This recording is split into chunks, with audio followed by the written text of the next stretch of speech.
ආයුබෝවන් මගේ ආදරණීය දුවලා පුතාලට හැමෝම හොඳින් ඉන්නව නේද? අපි අපේ කලින් වීඩියෝ එකේදී පෙන්නුව නෙළුම් මල හදලා බැලුවද? බලන්න මතකද කියලා? මේ නෙළුම් මල හැදුවද? ඒ නෙළුම් මලට අපි කිව්වනේ යාළුවෙක් එනවා කියලා. මෙන්න එනවා හංසයෙක්. අපි අද බලමු මේ හංසයා හදන්නේ කොහොමද කියලා. මේ ප්‍රමාණයේ හංසෙක් හදන්න මම ගත්තා සෙන්ටිමීටර් 15ක් දිග 15ක් පළල කොලයක්. ඒකෙන් හැදුවම තමයි මෙන්න මේ ප්‍රමාණයේ හංසෙක් අපිට හදාගන්න පුළුවන් වෙන්නේ. මගේ දුවලා පුතාලට අර අපිට මීට වැඩි ලොකු හංසෙක් ඕන නම් මීට වැඩි ලොකු කොලයක් ගන්න ප්‍රමාණය වෙනස් කරගන්න පුළුවන්. එතකොට මේ හංසයාගේ අපිට පේන්නේ මේ මතු පිට වර්ණය විතරයි. ඒකින්ද අපිට ඕනෙම කොලයක් මේ නිර්මාණයට ගන්න පුළුවන්.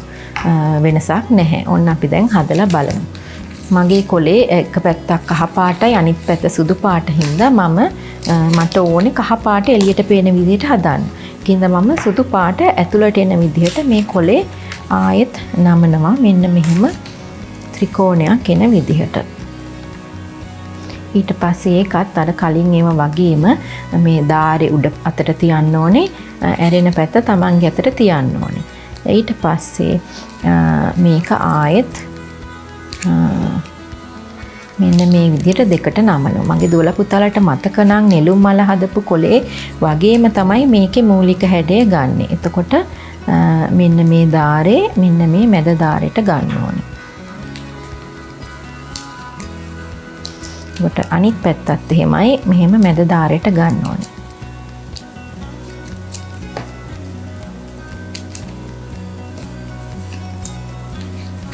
හරියට මේ කෙළවරවල් ලස්සනට නමා ගන්න ඇද වෙන්නේ නැති වෙන්න. ඊට පස්සේ දැන් අපි කලින් නම් නෙළුම් මල හදාගන්නට මෙහෙම දිග ඇරියානේ පෙත්ත.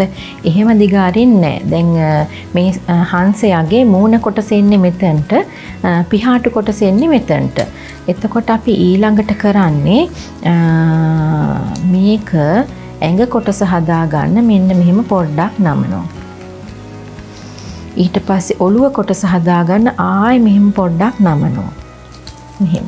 ඊට පස්සේ අපි කරන්නේ මේක මෙන්න මෙතන දාරයක් තියෙනවා. ඒ දාරේ ළඟින් මෙන්න මෙහෙම දෙකට මැදින් නමනවා. හොඳට තද කරගන්න. එතකොට මේ හංසයා දිග ඇරෙන්නේ නැහැ. ඊට පස්සේ අපිට හංසයාගේ මේ බෙල්ල කොටස පොඩ්ඩක් ඉස්සලා මෙන්න මේ විදිහට උඩට ගන්න ඕනේ. ඒක හරිම ලේසි.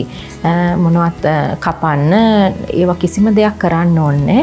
බය නැතුව මෙන්න මෙහෙම ඔළුව හරියෙන් අල්ලලා මෙන්න මෙහෙම උඩට අදින්න. මූණත් ඕනනම් පොඩ්ඩක් අපි උඩට ගමු. මෙන්න බලන්න අපේ හංසයා අපි හදලත් ඉවරයි. අපට ඕනනම් මේ විදිහට නිර්මාණයකට යොදා ගන්නත් පුළුවන්, මේ විදිහට නිර්මාණයට යොදා ගන්නත් පුළුවන්. එතකොට අපි හංසයාගේ මේ පිහාටු ටිකක් විහිදෙන විදිහට ඕනනම් අර වගේම අපට ලස්සනට මෙන්න මේ විදිහට හදාගන්න පුළුවන්. මේ බලන්න හංසය ගොඩාක් ඉන්නවා. අපි බලමු දැන් අපේ මේ හංස විලට කොහොමද මේ හංසයෝ දෙන්න එකතු කරගන්නේ කියලා.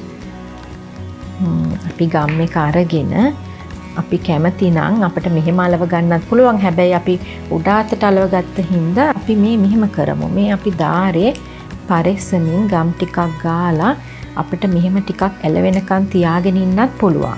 එහෙම නැත්නම් අපිට පුළුවන් මේක මේ උඩ අතට අලවනකොට මේ දාරේ පොඩි වැඩි හින්දා ඒක ඇලවෙන්න ටිකක් අලවන්න සමහර විට අමාරුයි. එතකොට අපිට පොඩ්ඩක් මේක අලව ගන්න ලේසි වෙන්න අපිට පුළුවන් මෙතනින් පොඩි දාරයක්. ඒ කියන්නේ මෙන්න මෙතනින් පොඩි දාරයක් මෙහෙම ඇතුළට නමා ගන්න.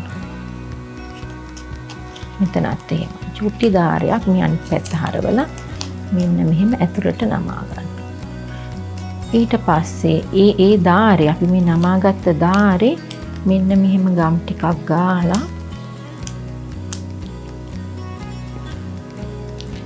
මෙන්න මෙහෙම අලව ගත්තොත් අපිට එතකොට පුළුවන් මේ ඇතුල් පැත්තෙන් මේක ගම් ගාපු ප්‍රමාණය එහෙම තද කරගන්න. එතකොට නම් ගැලවෙන්නේ නැහැ. හැබැයි මෙහෙම ඇල්ලුවොත් නම් මේ බලන්න ගොඩක් තදට ඇලවෙන්න ගොඩක් වෙලා යනවා. හැබැයි අලව ගන්න පුළුවන්. මේ ක්‍රම දෙකෙන්ම අපට අලව ගන්න පුළුවන්. බලන්න අපේ නෙළුම් විල තවත් හැඩ වෙලා තියෙනවා අපේ හංසය දෙන්න හින්දා. මගේ දුවලා පුතාලා මේ වගේම තව ලස්සන නිර්මාණයක් කරන්න කොලේකුයි ගම් එකකුයි ලෑස්ති වෙලා අපිත් එක්ක දිගටම රැඳිලා ඉන්න. ආයිබෝවන්.